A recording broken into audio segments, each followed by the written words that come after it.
E eu gostaria de pedir para os irmãos já abrirem as suas Bíblias comigo, lá em Mateus, no capítulo 9, né, que é o texto base. Capítulo 9, nós vamos ler a partir do versículo 36 e vamos até o 38. Amém? Podemos?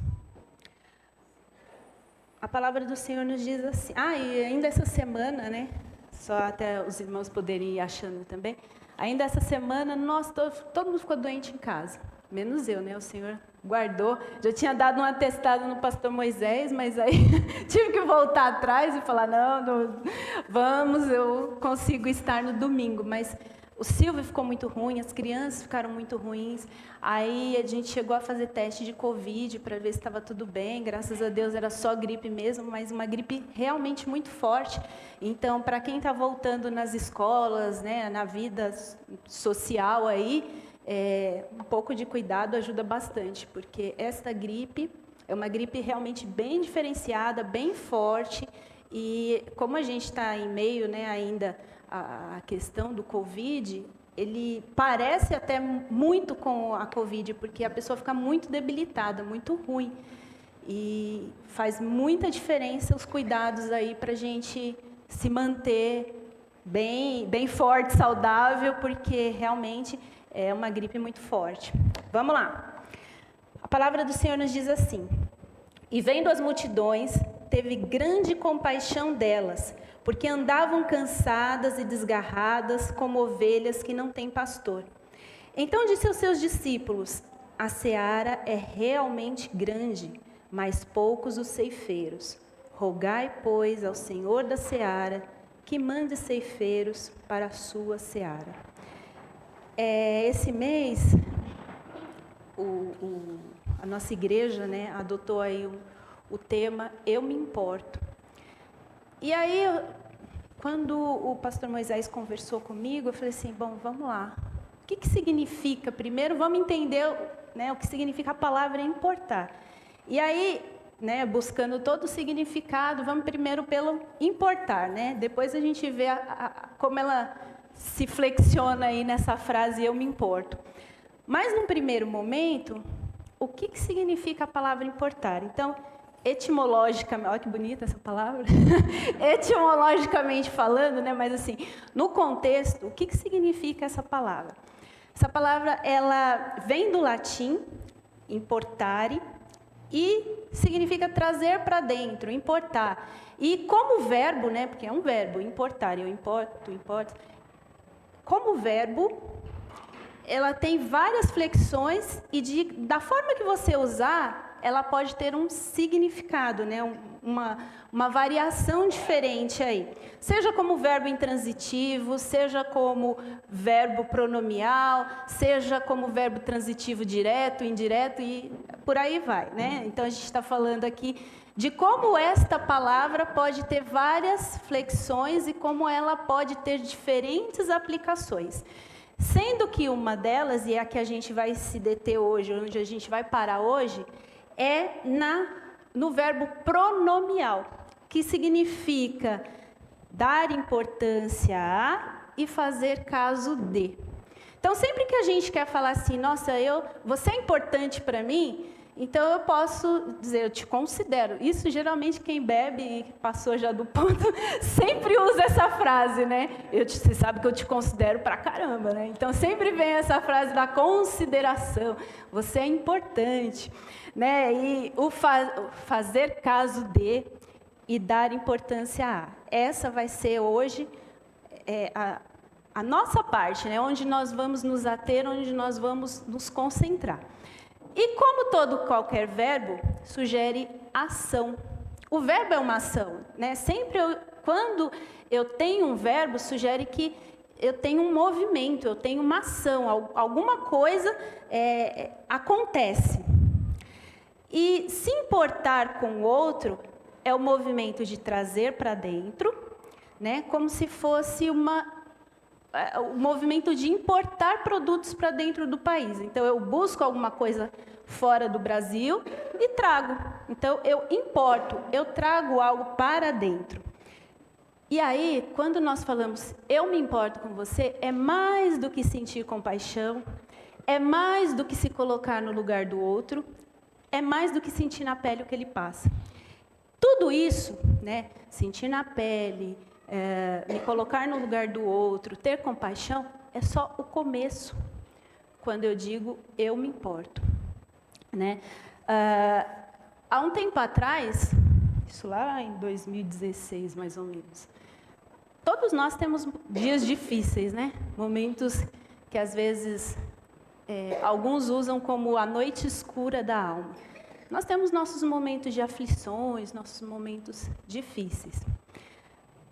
Para quem me conhece, ou né, já conviveu um tempo comigo e tal, sabe que eu amo bolo. Amo de paixão. Se quiser me sequestrar, mostra um pedaço de bolo.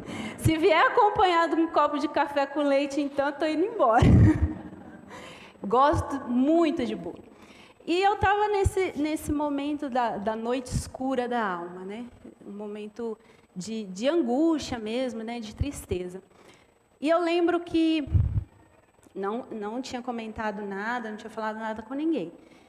E uma irmã mandou para mim, sem brincadeira, irmãos, ela pediu para o esposo dela entregar para mim uma Tupperware, tinha rocambole, olha que coisa do céu, tinha rocambole, eu lembro como se fosse hoje, um era de chocolate, outro tinha goiabada. Mas aquilo teve tanto significado para mim, que veio como se fosse, sabe, um abraço de Deus, aquilo me esquentou, aquilo me trouxe a questão da importância. Você é importante para mim. Eu fui fazer um rocambole e lembrei de você. Olha como Deus é bom, né? Existem momentos que você não está esperando. E é uma expressão de carinho. Às vezes, um bolo, um pão, uma blusa, sei lá, seja lá o que for. Às vezes, é uma mensagem.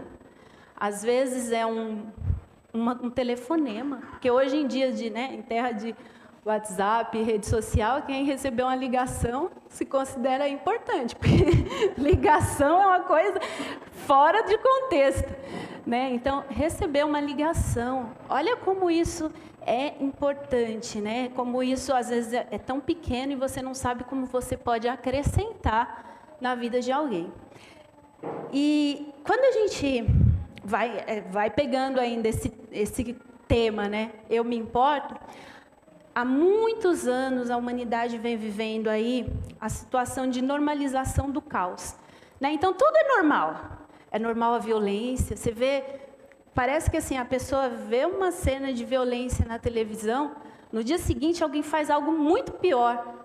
Aí você fala, meu Deus, as pessoas não sabem mais como inovar, né? De tanta violência. Mas a gente se acostuma. Parece que chega um momento que a gente está adormecido, inclusive, né? Então, eu lembro que logo na pandemia, assim, tinha dias que morriam 3.000 pessoas num dia.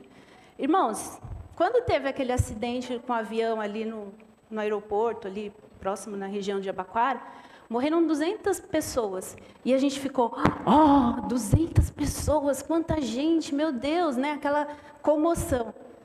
Teve dias que morreram 3.000 pessoas. Mas tem aí os números da mídia, estatísticas, sobe, tudo bem.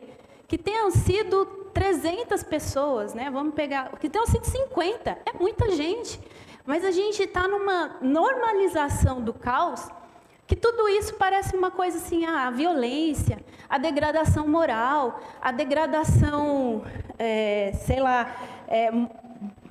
até na questão de injustiça social, a gente se acostuma, porque está tão comum aos nossos olhos, aos nossos ouvidos. As crianças hoje, elas veem na televisão assim, fulano matou Beltrano, e elas acham também normal, porque ela está ali no contexto. Então, essa degradação começa a nos trazer um senso de que tudo está dentro da normalidade, não tem nada fora. Chega ao ponto de que... não é a primeira vez que é noticiado dessa forma, mas um mendigo morreu. Está lá deitadinho. Faz 3 dias que todo mundo passa por aquele mesmo lugar, vê alguém deitado e acha normal. Só que aquela pessoa morreu e ninguém percebeu. ela está morta no meio do caminho, ninguém percebeu. Aí um dia alguém resolve oferecer alguma coisa e percebe que aquela pessoa já não tem vida. Mas tudo isso em consequência dessa normalização aos nossos olhos. Tem um poema que foi escrito num período de guerras por Bertolt Brecht. E esse poema diz exatamente sobre a questão da indiferença humana. Eu vou ler para vocês, ele é curtinho, mas ele tem um significado muito importante. Diz assim, e o tema desse poema é preciso agir. Lembra que a gente está trabalhando o significado do importar como verbo pronomial. Dar importância a, fazer caso de. E o verbo sugere ação. Então, nós vamos ler aqui esse poema que diz, é preciso agir. Diz assim, primeiro levaram os negros, mas não me importei com isso. Eu não era negro. Em seguida, levaram alguns operários. Não me importei com isso. Eu também não era operário. Depois prenderam os miseráveis, mas não me importei com isso, porque eu não sou miserável. Depois agarraram os desempregados, mas como eu tenho emprego, também não me importei. E aí, espera só um pouquinho que minhas crianças amassaram aqui na folha, então beleza. Agora estão me levando, mas já é tarde. Como eu não me importei com ninguém, ninguém se importa comigo. Precisamos ter ação. Quando foi escrito esse poema, foi uma reflexão em tempos de guerra, em tempos de indiferença, naquele momento, mas ela se aplica perfeitamente nos dias de hoje. Quando eu passo e acho normal uma criança dormindo na rua, e acho normal alguém dormindo, alguém tendo que se alimentar dos restos que está dentro do lixo. Eu acho, não que assim, não é que eu acho bonito, mas eu acho normal. Também, olha a situação do país, né, tantos desempregados, e a gente vai começando a dar explicação para todas essas coisas. Voltando ao texto em Mateus, né, que é o nosso texto base, e é o que nós vamos trabalhar muito hoje, o texto nos aponta algumas coisas que nós devemos ter. Dentre elas, a compaixão, a oração e a ação. A gente sempre precisa lembrar qual é o nosso chamado, né? E cumprir a nossa missão de fazer discípulos de Jesus. Constantemente, pode ser que a gente tenha medo, pode ser que a gente tenha momentos de angústia, pode ser que a gente queira desistir, pode ser que a gente queira deixar para outra semana, outro dia. Sobretudo, a clareza do propósito é o que nos encorajará. Qual que é o nosso propósito? Essa clareza precisa nos fazer andar, caminhar. E aí, a Bíblia nos conta que, certa vez, lá no capítulo 4 de Esther, havia um plano para destruir os judeus. Vamos matar os judeus, acabar com eles. O Mardoqueu mandou um recado para Esther, dizendo assim, olha Esther, fala com o rei, né, intercede pelo povo. E aí ela sentiu medo. Aí ela devolveu uma resposta para Mardoqueu, dizendo assim, olha, eu só posso ir na presença do rei se ele me chamar. Se ele não me chamar, eu não posso ir. E aí Mardoqueu falou assim, peraí, vou dar uma sacudida em Esther. Acorda! Se morrer os judeus, não acha que porque você está no castelo, lá no palácio, que a sua vida vai ser poupada. Isso está lá no versículo 14. Não pense que pelo fato de estar no palácio do rei, você será a única entre os judeus que vai escapar. Porque se você ficar calada nessa hora, socorro e livramento vão surgir de outra parte para os judeus. Mas você e a família do seu pai morrerão. Quem sabe não foi para um momento como este que você chegou à posição de rainha? Quem sabe não foi para um momento como esse que você está lá onde você está? Quem sabe não foi para um momento como esse que você conheceu esta pessoa? Quem sabe não foi para um momento como este que o Senhor quer usar a sua vida para edificar a vida de alguém. Às vezes, existem momentos que a gente até fala, oh, glória a Deus que eu vim para esse lugar, glória a Deus que o Senhor me pôs aqui. Mas nada é por acaso. Quem sabe não foi para um momento como este que o Senhor está esperando que você faça a sua parte. Que eu faça a minha parte. Há um pouco tempo, mais ou menos uma semana, eu estava conversando com um irmão em Cristo, e ele, um grupo, estava fazendo um trabalho missionário. E eles foram lá para o Nordeste para poder fazer esse trabalho missionário com crianças e tal. E ele falou assim, Rose, no final das contas, eu cheguei à conclusão que a gente viajou, que a gente fez um super mega trabalho para a conversão de uma pessoa. Aí eu falei, ah, é? Aí ele falou, ele depois até, assim, ele se converteu, né, se batizou nessa uma semana de tudo que aconteceu. E ele falou assim, que esta pessoa olhava e falava assim, como que as pessoas... Ele não entendia, ele não conseguia, não entrava na cabeça dele como que alguém podia deixar a sua casa, o seu trabalho, a sua família e ir servir pessoas que não conhecia, né? E ir dormir, às vezes, em condições que não eram tão fáceis assim, né? Ainda que eles tinham ali todo como que eu posso dizer, toda uma estrutura para poder recebê-los. Mas você não está na sua casa, você não está no seu banheiro. Eu falo banheiro porque, para mim, banheiro é uma coisa assim que é tão nossa, né? Então, eu falo assim, você não está no seu banheiro, você não está na sua casa, você não está na sua cama, e você está indo para servir pessoas que você não conhece. Olha que coisa impressionante. E isso não entrava na cabeça daquele homem, e aí o Senhor foi trabalhando com ele essa questão de, veja o quanto você é importante. Eu trouxe alguém lá do outro lado para poder falar de Jesus para você. E a nossa viagem missionária, às vezes ela pode ser ir para outro país, não, Pastor Dimas? Às vezes ela pode ser ir para outro estado. Mas às vezes a nossa viagem missionária ela pode ser curta. Ela pode ser tanto ir aqui do Parque Bristol até o Jabaquara. Ela pode ser uma viagem missionária para ir na rua de trás da sua casa. Ela pode ser uma viagem missionária de ir todos os dias até o seu trabalho, no transporte. Às vezes a nossa viagem missionária não é tão longa, às vezes ela é curtinha, mas é ali que o Senhor está usando a sua vida. É ali que você vai se fazer presente. É ali que o Senhor vai manifestar a sua glória. E aí, a gente às vezes se esquece que onde nós estivermos, ali o Senhor está. Independente. Então, não tenha medo daquilo que o Senhor vai fazer através da sua vida. E você pode testemunhar do amor de Deus. Assim, irmãos, eu não estou falando em evangeliquez, eu não estou falando em você ir trabalhar com frases na camiseta, né? Jesus é bom, o diabo não presta, não estou falando nada disso.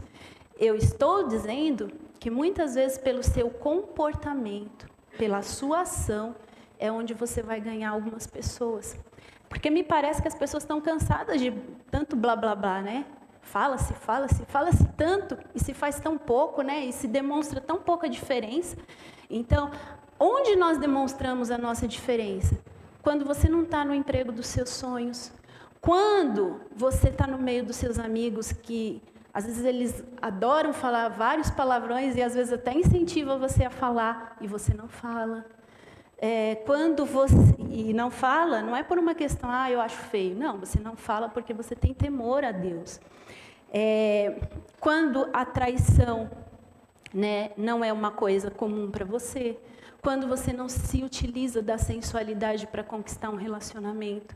Então, são nessas coisas. Eu não estou falando para você chegar falando, a partir de hoje entrei aqui na empresa, ou seja lá no transporte, onde quer que... e eu vou falar de Jesus, Jesus te ama. Não, faz parte. E pode ser que em algum momento o Senhor use a sua boca para falar, né, e para trazer a razão da sua fé. Mas o que eu estou dizendo aqui, muitas vezes você vai ganhar as pessoas pela sua maneira de ser, pela sua forma diferente de ser, né? Daquilo que o Senhor pode transformar outras vidas, vendo a transformação de vida que aconteceu em você. Amém? E como que eu posso demonstrar para alguém que esse alguém é importante? Né? Porque até aqui a gente falou sobre o significado da palavra, né? Sobre a questão da importância, mas como que eu posso demonstrar para alguém que alguém é importante? E aí, lá em Eclesiastes, no capítulo 3, o sábio nos fala exatamente assim: tudo tem o seu tempo determinado, e há tempo para todo propósito debaixo do céu.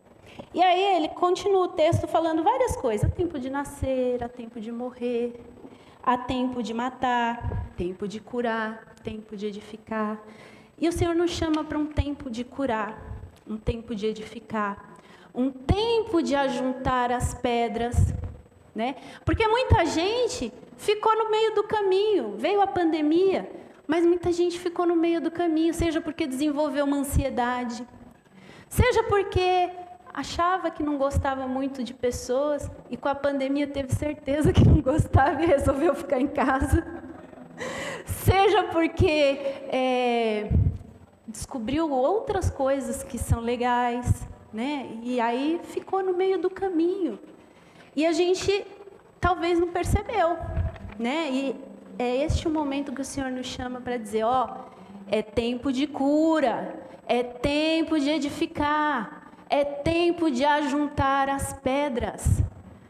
E eu conto com você, trabalhadores.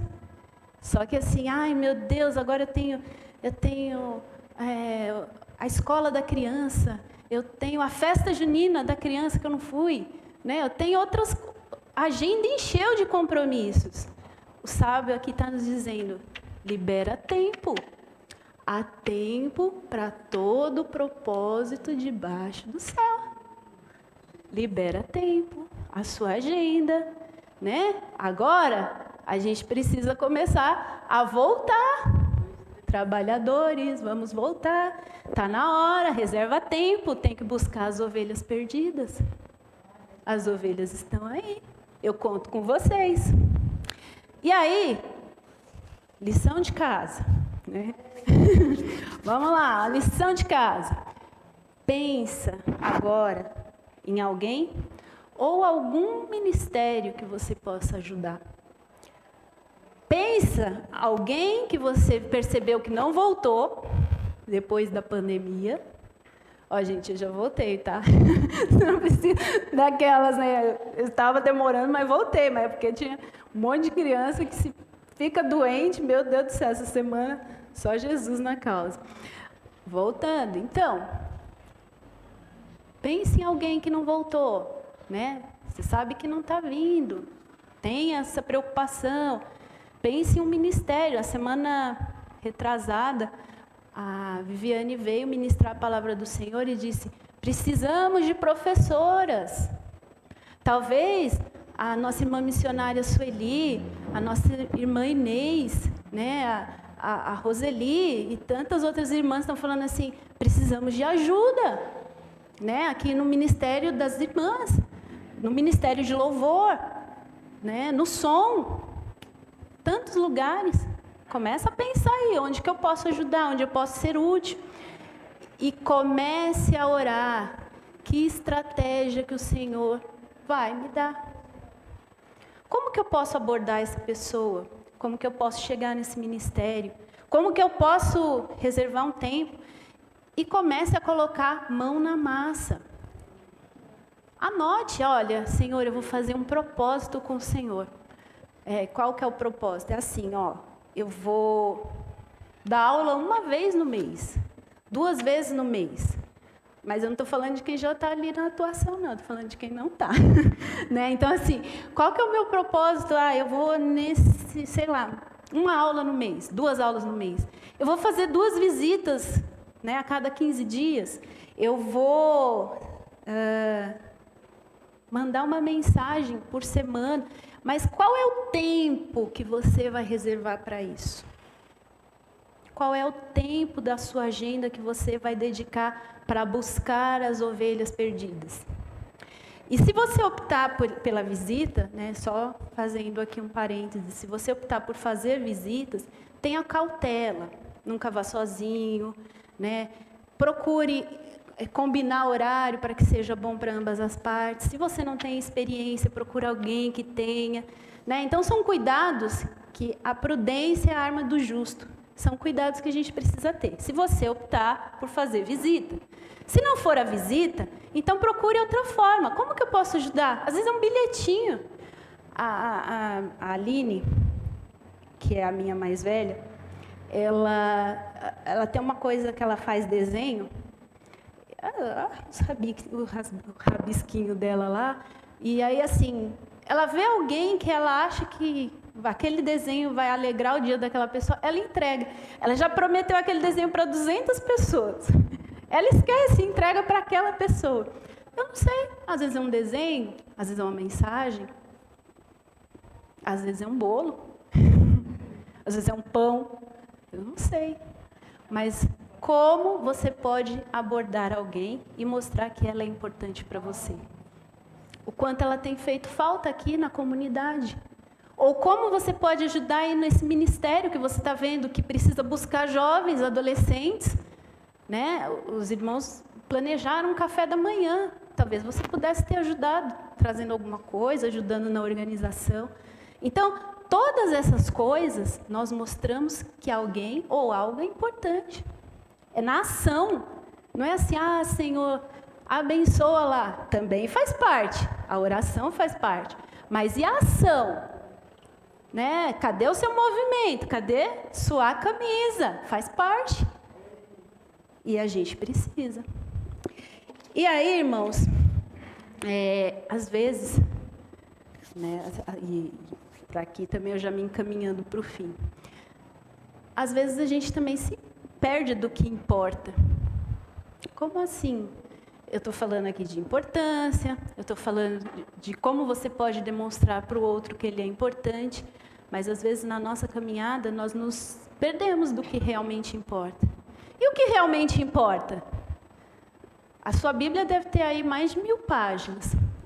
E aí, será que o que é mais importante é o Novo Testamento, é o Velho Testamento, é o batismo, é alguma história que fale sobre o amor ali, sem ser falando sobre Jesus?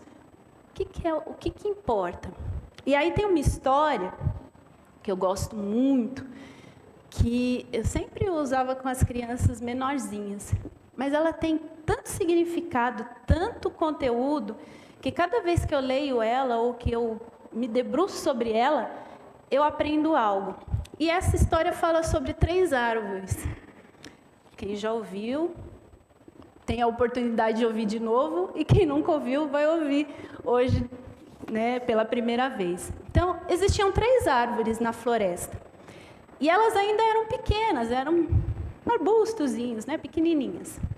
E lembre-se que essa história é para crianças bem pequenas. Então, nessa nossa história, as árvores falam, pensam, têm sentimento. E elas têm uma mãe que está observando essas 3 arvorezinhas conversando.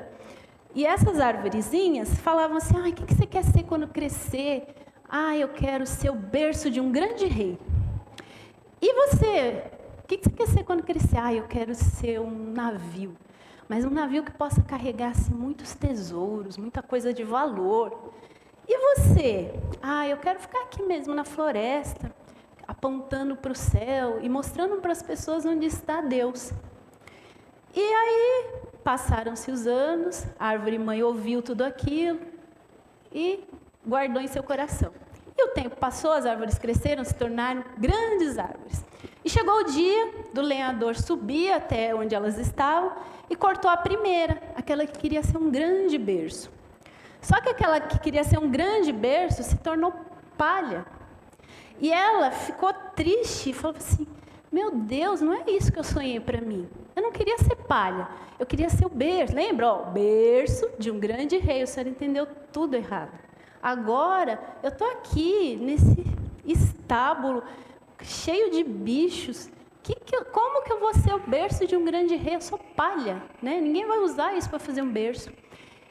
E o Senhor disse, calma, veja o que eu vou fazer. E naquela noite, um bebê chegou numa estrebaria, tão simples, onde havia tantos animais, e usaram aquelas palhas para forrar um lugar onde aquela criança pudesse ser colocada.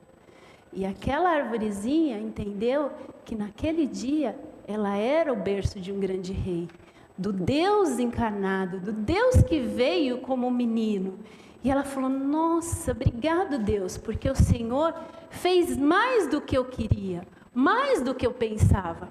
E aí, novamente, passou-se o tempo, o lenhador foi, cortou a segunda árvore. Ah, meu Deus do céu, agora eu vou ser um navio. Só que, de repente, ela se viu como um barquinho de pesca, fedendo a peixe. Mal cuidado, falou, ah, meu Deus, o senhor entendeu tudo errado. Olha, estou aqui, cheirando mal. Não era isso que eu queria. Eu não queria carregar peixe, eu queria carregar tesouros, lembra? Coisas importantes. E aí o Senhor novamente diz, olha, calma, veja o que eu vou fazer. Você não sabe, mas veja o que eu vou fazer. E o Senhor Jesus entrou naquele barquinho para falar às multidões. E aquele barquinho entendeu o quão precioso era aquela carga que ele, né, aquele barco estava levando. E ele falou, Senhor, muito obrigado, porque o Senhor realizou o desejo do meu coração. E a terceira árvore? Ah, é tão bonito o propósito dela, né? Ficar apontando para o céu e as pessoas poderem saber onde estava Deus. Mas ela também não ia ficar lá no meio daquela floresta. Veio o lenhador, cortou ela, levou embora. E ela se viu sendo moldada para ser transformada em uma cruz. E ela falou, não é possível, não é isso que eu queria. Eu queria ficar lá, né, na verdade, na floresta, apontando, ser como uma bússola, apontando para onde estava Deus. E agora eu estou servindo aqui para ser o castigo de alguém, vai ser castigado em mim, porque eu sou uma cruz. E, novamente, o Senhor que acalma os nossos corações e que diz, olha, calma, eu sei o que eu estou fazendo, né? Os meus pensamentos são muito mais altos que os seus. E aí foi o Senhor e falou, calma, você vai ver o que vai acontecer. E o Senhor Jesus foi crucificado naquela cruz, né? E aquela árvore já não mais apontava lá na floresta onde estava Deus, mas era o próprio caminho construído por Deus para levar a humanidade até Ele. Os romanos já tinham crucificado várias pessoas, não era novidade a crucificação, mas apenas um morreu pelos pecados do mundo inteiro. E isso fez toda a diferença. É isso o que importa. O Senhor nos fala, né, aliás, Paulo traz que a cruz, ela é o coração do Evangelho. E aí ele nos diz lá no capítulo 15 de 1 Coríntios, ele fala assim, ó, antes de tudo vos entreguei, isso como uma coisa, como a primeira importância, o que também recebi, que Cristo morreu pelos nossos pecados segundo as Escrituras, e foi sepultado e ressuscitou ao terceiro dia segundo as Escrituras, e apareceu a Cefas e depois aos 12. É tão simples, né? É quase que imperceptível. O que de fato importa? A cruz que mostra o caminho, a ligação, o caminho que Deus construiu para que pudéssemos novamente ser reconciliados com Ele, né? Quando nós olhamos aquela cruz, nós não podemos ignorar. Você pode pensar qualquer coisa, né? Falar assim, a cruz pode ser queimada, pode acontecer qualquer coisa, mas ela jamais poderá ser ignorada. Ela é tragédia para os que atrai os sofredores, ela é um absurdo que atrai os cínicos e ela é esperança para todos que buscam. ela é a parte que realmente importa, né? Quando a gente fala a cruz, entenda que tem a cruz e alguém que se deixou ser levado na cruz como uma ovelha ao matadouro. Alguém que foi e sacrificou-se, né, por nós, quando nós nem mesmo sabíamos que poderíamos ter salvação. Então, a parte que importa é a cruz. Volte para ela, olhe para ela, veja o seu Salvador nela. Tem um hino da harpa cristã, que é o número 15, que fala assim: foi na cruz, onde um dia eu vi meu pecado castigado em Jesus.